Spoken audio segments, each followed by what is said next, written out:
So I'm going to be doing a benchmark video with the Heaven benchmark, the Unigine. My first test will be DirectX 11, no 3D obviously, high shaders, extreme tessellation, AF maxed out, full screen at 1280 by 1024, and my second run through will have all the same except with 8x anti-aliasing. So it'll be interesting to see how this performs. I'm going to have fraps running at the same time as the benchmark just so I can get a real-time, feedback from it. But stick around. Okay, so here's the results after my first Heaven benchmark. Average frames was 46, not bad. I got an 1158 in my score.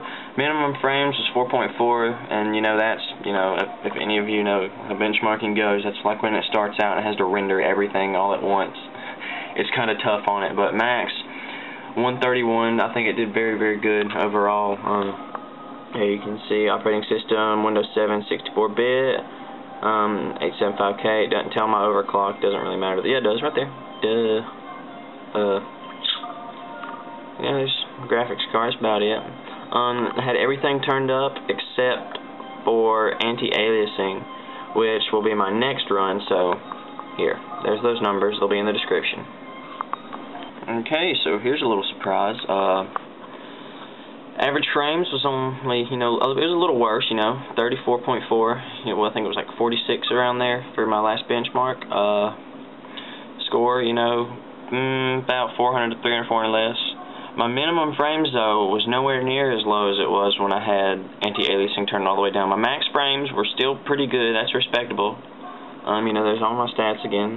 But, let's see.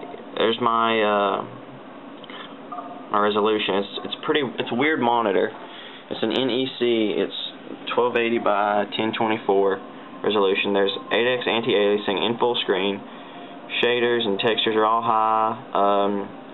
16x AF, and then extreme tessellation. So I think overall this is a pretty damn good graphics card and a pretty respectable setup. Maybe I am an MSI fanboy after all. I'll be putting all these in a chart later in the video if I get around to it. Hope I can, and